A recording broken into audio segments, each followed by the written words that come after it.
Greetings, fellow bunny enthusiasts. It is my distinct honor and pleasure to welcome you to the very first virtual Bunnyfest 2020. My name is Leilani Angel, and I proudly represent the San Diego House Rabbit Society. And I gotta admit, I am a self-proclaimed crazy bunny lady, meaning that I am crazy in love with the wonderful world of rabbits. And it really all started when I adopted my bunny Klaus. When he came into my life, everything changed for the better, simply because, let's be honest, life is just better with bunnies, right? Now, on to Bunnyfest. We are so excited to have all of you join us today. For those of you who are new to Bunnyfest, I want to share that this is our annual fundraiser for the San Diego House Rabbit Society. This year, we have a goal of raising $20,000 for the shelter rabbits in need. For the past 27 years, Bunnyfest had traditionally been held as an outdoor festival on the last Sunday of September every year. But unfortunately, with the COVID-19 pandemic and now the double whammy of the RHDV2 rabbit hemorrhagic disease virus spreading across San Diego, we really had no choice. It was either cancel Bunnyfest altogether, which is something we really didn't want to do, or transition into a virtual format. So here we are. We hope to bring back our traditional outdoor festival next year. But in the meantime, going virtual means that everyone from all across the United States and around the world has the opportunity to join in and participate in our festivities. At last count, we actually had people attend and sign up from 32 different states and Canada, London, Australia, Ireland, the Philippines, Indonesia, and the Canary Islands. So this is so cool. Bunnyfest has gone international. We're internationally known now, which is so amazing. Welcome, everyone. We have such a great lineup of activities that are jam-packed for the next 5 fun-filled days. So all things bun related for the next 5 fun-filled days. To register, you can check out our website with over 20 different educational sessions. You just want to go to san diego bunnyfest.org, and we've got a lot for you to check out there. You can vote in our bunny contest until the last day of Bunnyfest. You can bid on more than 200 items in our silent auction until Sunday afternoon. You can buy our very special edition Bunnyfest t-shirt between now and September 30th. And you have the opportunity to shop in our very exclusive Bunnyfest marketplace, with not only amazing products for you, but for your bunny as well, from over 60 virtual vendors around the world. But don't wait till the last minute, because this will only be open for the last 5 days. And there's so many great bunny merchandise items available for you.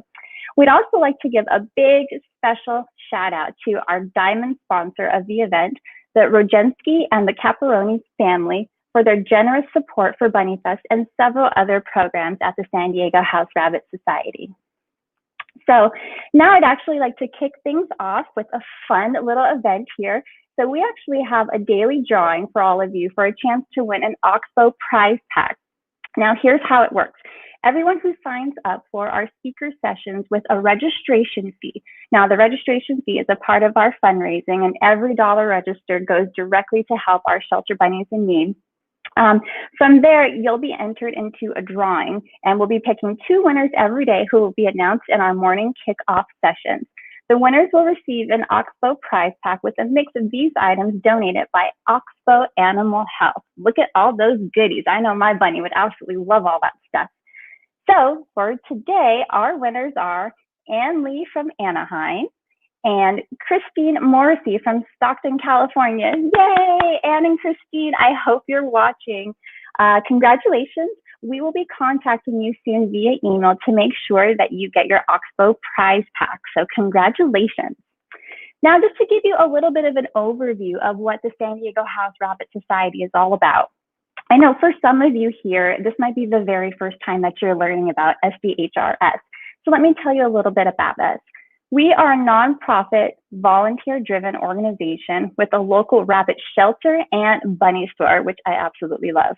For almost 30 years now, our mission has been to rescue abandoned domestic rabbits and offer them the opportunity to be rehomed in loving forever homes. We also provide urgent medical care, plus spay and neutering, for rabbits in our shelter, along with various educational outreach opportunities and classes. Last year, through our fundraising and our volunteer work, we provided medical care for over 200 rabbits, spays and neuters for over 320 rabbits, and adopted over 335 rabbits to forever homes. This year has presented unique challenges, as you can imagine, that have resulted in some really big changes at our shelter. Let's hear from our Executive Director, Jennifer Lee, to learn about those changes. Let's check out this video here. 2020 has been a little bit challenging. We quickly had to adapt. We didn't know if we were going to survive at all because of the staffing, because of rescues, all that good stuff. But we've been very, very fortunate that we have a lot of good supporters. For now, we're keeping our doors closed to the public because we can't practice social distancing here. So while we miss seeing everyone, miss their faces, miss their bunnies, we just have to really ensure that we keep every person and rabbit safe here in the shelter. The biggest changes that we had to make were to put our store online. So now everything that you see in our store is on our online store and curbside pickup. It was a lot of brainstorming with the staff. We first thought we were going to go through the window instead, but what was really brilliant was one of the staff members thought, let's do it drive-through. Through our Suite B area, we prep the order. The customer will drive to the side of our building where our double gates are. Then they come out of their car and they pick it up and they drive off with their goods. So it was a brilliant idea. We have another window where people come in to drop their rabbits off for grooming. So people can't bring their bunnies inside to groom, but they can bring their bunnies for grooming. And we have an area in our shelter now that we can fully disinfect in between rabbits too. So our staff change into PPEs every single time they get a new rabbit.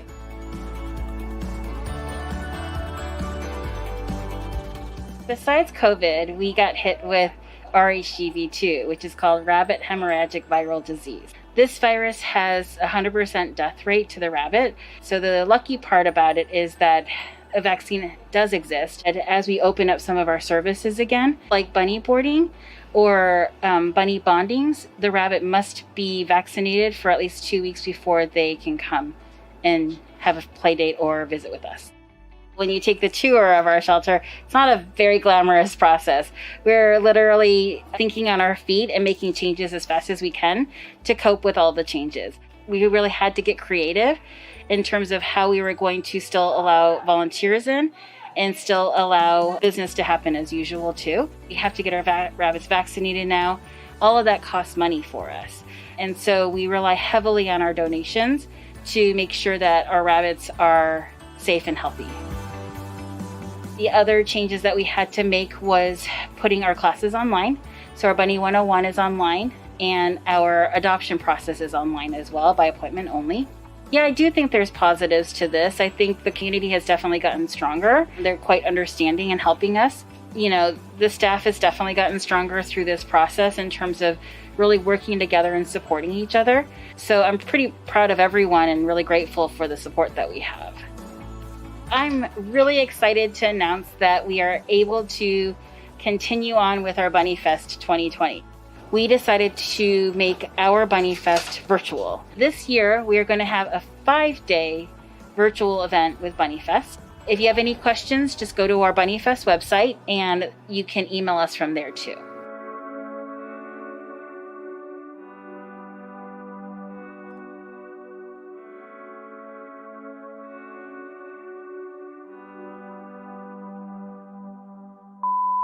Oh yes, you're sweating, you're disgusting, we smell, but it's all worth it for the rabbits.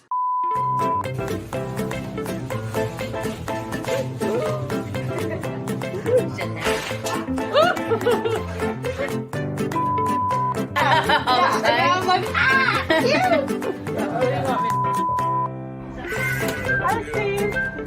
Oh, saw the empty one.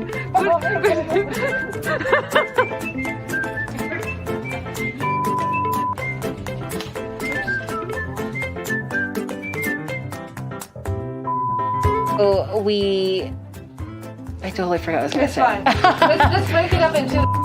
It is! Look who it is!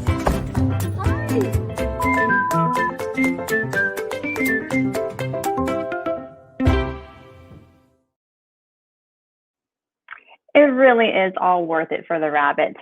You've just seen the extensive precautions being taken at the San Diego House Rabbit Society for our adopted rabbits. I really encourage all of you to sign up for tomorrow's session about RHDV2, the rabbit hemorrhagic disease virus. Our panel will be discussing precautions you should be taking at home in order to best protect your own bunnies. You can sign up for that session at our Bunnyfest website. It's also important to get your bunnies vaccinated, even if they're 100% indoors, specifically because the virus can be transported not only by humans, but our animal companions as well. For those of you who live in San Diego, it's going to be a really great opportunity for you coming up to really take advantage of our clinic that we have taking place on Friday, October 2nd. The San Diego House Rabbit Society has partnered with Palomar Animal Hospital to offer vaccines at a reduced cost. The cost is $90 per rabbit, and please note that the supply is limited. To sign up, you're going to want to just go to the San Diego House Rabbit Society's homepage at sandiego.rabbits.org. Okay, now let's take a turn to our next segment here. I think you're going to find this really interesting. We're going to hear from Miss Kathleen Boggs from the San Diego Rabbit Wrangler Facebook group online through a video interview. She's going to tell us all about what the rabbit wrangling team is all about and what to do if you see a loose rabbit in San Diego. Now, let's see that video. Hi, my name is Kathleen. Welcome to Bunnyfest 2020. I'm a volunteer with the San Diego House Rabbit Society, and I'm here today to talk to you about how to catch a stray rabbit, or as we call it, rabbit wrangling. Another rabbit wrangler, Allison, is going to interview me on this topic right now. Can you tell us about the San Diego Rabbit Wranglers Facebook group? Sure. When I first started organizing all the wrangling volunteers, we were using different methods of communication. I was calling some people, I was emailing other people, I was texting some people, and it was very difficult to coordinate using all those different methods of communication. So we created one Facebook group so that everybody could communicate about a rabbit wrangling situation in one page, and people could follow it, and we could also let people in the neighborhood know this is a public source for them to see what is going on with a rabbit wrangling situation in their area. It's been great. We have a lot of volunteers from not just the San Diego House Rabbit Society, but from many different shelters here in San Diego. Their volunteers also are interested in helping us with that. I also wanted to talk about some of the resources we have on that page, because there's some things that come up every time you catch a rabbit. And the number one thing is, where do you take the rabbit? Legally in California, we're obligated to take rabbits to the shelter of jurisdiction. And that is determined by the zip code here in San Diego. So the San Diego Humane Society has a web page that you can type in the zip code, and it tells you what shelter has the jurisdiction. It gives you a link to their website. It gives you their phone number. So it's a great resource. Where do these stray rabbit sightings come from? Most of the time, people are either calling or emailing the San Diego House Rabbit Society. Sometimes we get people who will post in our group from a neighborhood group like Nextdoor, or a lot of the smaller neighborhood groups that are on Facebook. The majority of them come through the House Rabbit Society, though. What advice do you have for stray rabbit reporters? Typically, we want real specific information. We want to know the location. We want to know the color of the rabbit. If there's more than one rabbit, the time of day. What we'll ask people, because sometimes we can't get volunteers out right away, is if possible, we'll ask them to leave food out for the rabbit to encourage them to keep coming back to that same spot.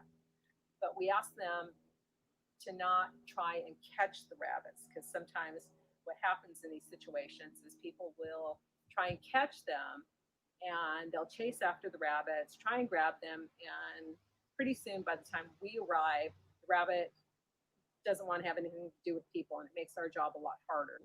Since there are so many social media groups out there that are neighborhood oriented. We ask people to please make a post in their neighborhood group about if you see a stray rabbit, can you please contact the House Rabbit Society, for example. One of the best resources we have when we go out on a stray call is to talk to people, because people in the neighborhood usually know about stray rabbits. They can tell you which houses they're showing up at. What I found to be really helpful is to pass out a little piece of paper that has contact information to anyone that I encounter. We kind of don't go door to door because most people don't like solicitors, and that's kind of what we look like. But typically, since we're going in the mornings or in the evenings when people are out walking, we run across a lot of people, and we typically say, hey, have you seen a stray rabbit in this area? If we already know the color of the rabbit, hey, have you seen a white rabbit in this neighborhood?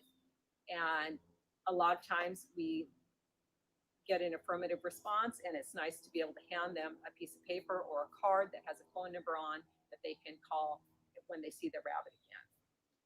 And now I'm going to give you a demonstration of how we use some of our wrangling tools. The first one is the exercise pen that we use to corral rabbits, tempt rabbits into and then corral them, or encircle rabbits if you can get close enough to them in the first place. The pens we're using here today are from KW Cages. It's a 24-inch pen with grid style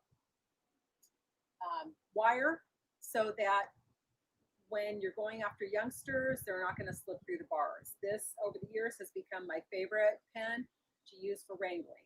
I will go out with about 6 of these when I go out by myself. Here we have our stray rabbit, and typically I would not be this close to the setup because I want the rabbit to be comfortable going in there. So we'll assume I'm stepping back, but our rabbit goes into the pen to check out the nice goodies that I've left for him. We typically leave foods that smell good or sweet, what would be treat foods, not foods that we would give them on a day-to-day basis. I usually go out with apple, carrot, banana. So our rabbit is now interested in the food, and I'm able to close the pen behind him. I will try and get them to go into a carrier instead of actually physically grabbing them. It's just less trauma on the rabbit.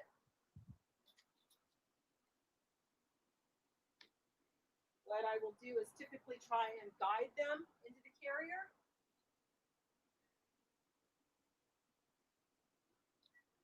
There. Successful rabbit wrangling. Sometimes an exercise pen won't work, either because of the terrain or because you can't get close enough to the rabbit to set up a corral or herd the rabbit in. Sometimes you have rabbits in park situations or neighborhood situations where they're staying in some hedges. They come out a little bit to eat food that's been left for them, nibble on the grass, and the second anyone gets close to them, they're back in there. In those situations, we like to use a humane trap. This is the one that I recommend. We actually get these from a place called Harbor Freight. It's their medium animal trap. It's inexpensive. It works really well, and we've had a lot of success with it. I always bring a shovel when I use the trap because you want to level the ground where the trap is on so that when the rabbit steps in, it's not wobbly. We put the same types of sweet, heavy foods in the back of the trap so that they have to struggle a little bit with the food, maybe trying to exit and take it somewhere, and they'll typically set off the trigger plate. We always make sure that these traps are monitored, either by one of our volunteers, or if we are coaching a homeowner to use them, we make sure that they understand that they should be monitoring the trap anytime it's being used. We don't want a rabbit sitting in a trap where they are vulnerable to strangers, or other animals. Sometimes we've used nets to catch rabbits. I remember using them on inclines where we can get close to rabbits, not close enough to grab. So the nets have been really useful in those kind of situations. Another tool that we use in a lot of our urban rescue attempts are pool noodles. They're great for nudging rabbits out from under cars if you can't encircle a car with exercise pans and you need to set up a pen somewhere else. This can help you get that rabbit out from under and head it in the direction where you want him or her to go. The last thing I need to talk to you today about is protection. Sometimes you'll be in areas where it's brushy and you need to be wearing clothing that is more protective. Boots, long socks, long pants, long sleeve shirt, a jacket, and gloves. Also on the subject of protection, if you live in an area where there has been an RHDV outbreak, you need to make sure you are disinfecting your items with a product like Rescue so that you're not spreading the virus to your rabbits at home or any future rabbits that you may be wrangling. Hopefully all this information will lead to successful wrangling on your part. Thank you for listening.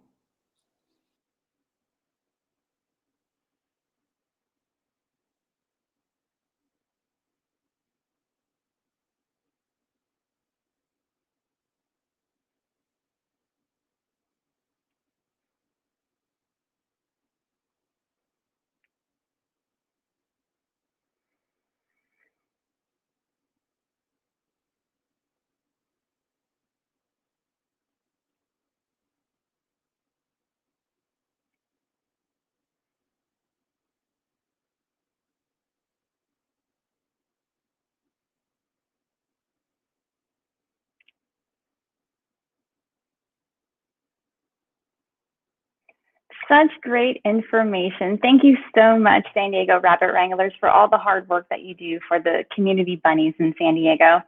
Next up, we're actually going to hear about how our silent auction at Bunnyfest was affected by the COVID-19 pandemic and how a very surprising turn of events really saved the day. I'd like to welcome Karen Gurnick and Nicole Getz, who head up our silent auction team at Bunnyfest. Hello, Karen and Nicole. Hi. Welcome. How are you? Hi. We're doing good. So awesome. So excited to have you here. Thank you. Now, Karen, let's go ahead and start with you. My first question is, how did the COVID-19 pandemic affect the Silent Bunny auction this year? Well, as most of us know, there was a major shutdown around Easter time. Stores were closed, restaurants were closed, and of course, our shelter was closed. So a lot of our items come from stores in terms of buying them after Easter at reduced prices, or people donate things when they see them on sale. So that was not an option this year. And then something incredible happened that really changed the game. So can you tell us a little bit more about that? We were very worried about what we would put together for silent auction, because we always like to put baskets together and have wonderful bunny themed items. Around June or July, Jennifer got a call that the Marshall stores were reopening, but it was already past Easter and they had already had their merchandise out, but needed now to get rid of it and move it on.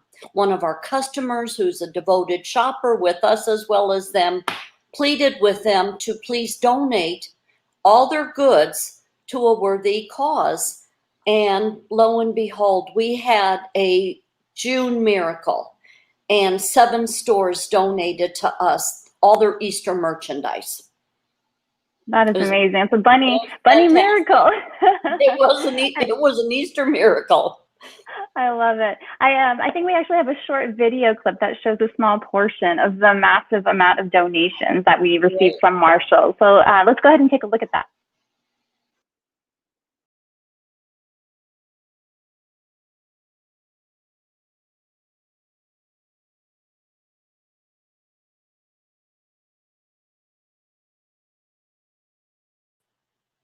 That about sums it up. That That's was great. that was it, box loads. And in addition to that, we had our usual donations from our sponsors, our members, our vendors. So we're just chock full this year of wonderful things. Beautiful. It's so great. Now, every year, including this year, I know you have to organize everything, all the donations, and to put them into gift baskets. So, what's involved in that process? Well, you saw the boxes, how they came in. So my partner here, Nicole, and I just started going through boxes, sorting things out. Some things were exclusively not rabbit friendly items. We don't use items that have rabbits dressed up. So we had to sort things. So with all these 7 stores of box loads of things, we sorted things and then moved them into categories. And from those categories, then we started putting things together to make the baskets. And it's taken us a couple months, but we're doing terrific. Oh gosh, I can't imagine. Thank you so much for all of your hard work with that. That sounds like a really big project, but Thank it's all for the you. buns. Thank you, Karen. Now let's continue the story with Nicole. So Nicole, I know this was the first year that you've worked on the silent auction. So tell us a little bit about why you were brought on to the team. So, as you know, prior to this year, Bunnyfest was held in Balboa Park. And, Karen would do the silent auction. It was, gathering the stuff, making cards for everything, and just making sure that it all went out. Well, this year, we had to completely reinvent the wheel. So, taking it virtual meant that we needed to have an online platform to put the silent auction up there. And that's where I stepped in to help out. Wow. So tell us a little bit about that process. What's involved in putting each item online for bidding? So, as Karen mentioned, we started by going through stuff and getting rid of what we couldn't use and, donating it to other places and everything like that. So, once we actually were able to start putting everything together, Karen would, write on the bid card what the item is. We were taking pictures, and then from there, we would just make sure that everything that was on the card was also put online, because we have to make sure that it all stays together from the beginning to the end to make sure that all of the items, are there. I love it. So could you tell us a little bit about how the bidding would actually work on the website there? Yeah, so when you go on there, you'll see a picture, a description, if there's signs, there's measurements and everything. So we have, there's actually 2 options you can do. You can either bid or you can, buy it now, kind of. So That's awesome. Well, I can imagine all of the bunny enthusiasts here just can't wait to get their hands on all the bunny goodness for not only themselves, but for buns as well. So how do the winners actually get their items when the auction is complete? So that's a good question. So actually, I was already on there, and bidding on some stuff and things that I really wanted. I bought it right away. So once someone places a bid, it automatically, like when you make your account, will like put it in a section that as soon as anyone else bids on it and they're outbid, they'll actually get a notification in their email letting them know that they've been outbid and giving them an opportunity to make a counter bid. So hopefully then they're able to secure their item. But if there's something that they absolutely need to have, they can always buy it now, and that secures the item and means no one else can get it. I love it. Or we can just have a fun and friendly bunny bidding war, right? To get those bunny items. So could you tell us, when does the bidding actually end? How much time do we have? So the bidding ends on September 27th at 4 p.m. Pacific Standard Time. And once that's done, the highest bidders will get an email letting them know that they won. And also, for the people who aren't local to San Diego and who are shipping, they will receive a separate invoice for that. And that's paid separately from the auction site. Got it. Got it. Okay. Well, it sounds like a lot of work went into this. We are so appreciative. So thank you both so much. I can't wait to see how it all pans out, to see what bunny merchandise everybody gets their hands and paws on. Thanks so much, Nicole. Thank And you. thank you both, really. I know this, the silent auction is something that people look forward to every year. And in this new virtual format, we didn't want that to go away. And so you all made it happen. And so we're so appreciative for that. Thank you. Despite COVID and despite COVID RHCV2, the bunny silent auction will go on. So we appreciate you all joining us today. Thank you so much, and take care. Thank you. Bye. Okay, so next we actually have a really fun video that I cannot wait to share with all of you. We're going to share a short video from one of our bunnies that are actually available for adoption at the San Diego House Rabbit Society. Her name is Frida. She is adorable. You will love her. Now let's take a look. Hello, this is Miss Frida. Frida is a Californian mix, and she was originally a stray, and we think she might have been hit by a car. So one of her hind legs had to be amputated, so she is one of our shelter tripods. So, hi Frida. This means that in the future, she might need extra care, and because she has trouble balancing on 3 feet, she doesn't feel as steady on slippery flooring like the concrete, linoleum, tile, that kind of thing. So we'll need lots of blankets and padding for her to feel safe. She is very food motivated, so while she is shy, she is sweet and again food motivated, so that's a good way to win her heart over. She does need a home that can check on her with her missing leg, and help make sure that, as she's sitting and peeing, it's not soaking into her fur. So her future adopter just has to know that she just needs a little daily work to flip her over and check her and just make sure that all her fur is looking good, her leg is looking good, and everything. So again, this is Frida. She's one of our shelter tripods, and we wanted her to find a forever home so she can get that love and attention that she deserves. Thank you, Frida. I love her. I just want to kiss that little bun face. Did you see that little bun face? Oh, so precious.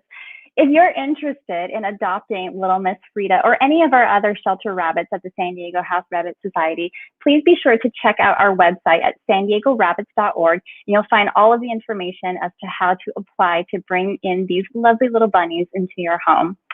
Well, that is it for our very first kickoff of Bunnyfest 2020. We have so much more in store for you throughout the next 5 days. And today, coming up in actually just a few minutes at 11 a.m. Pacific Standard Time, we're going to be starting off with our very first part of our mini Bunny 101 session for all of you to enjoy.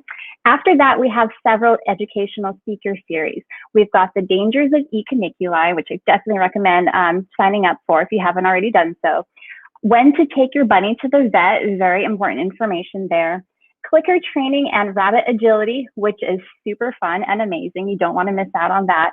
And our very first Ask a Vet session, which is such a great opportunity to get your questions answered by exotic vet specialists. Now, please be sure to check out Bunnyfest website for our full schedule of activities and events of how you can register.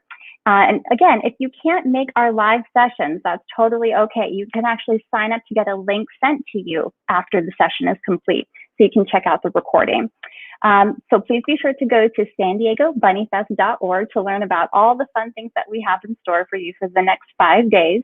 If you've enjoyed today's show, please consider donating. We're actually trying to raise money in order to help all of our shelter rabbits in need. We have a goal of $20,000, and we can't do it without your help. So if you are able to do so, every dollar goes a long way. Every dollar counts to help with our shelter bunnies in need at the San Diego House Rabbit Society. So if you can, please help us make our goal.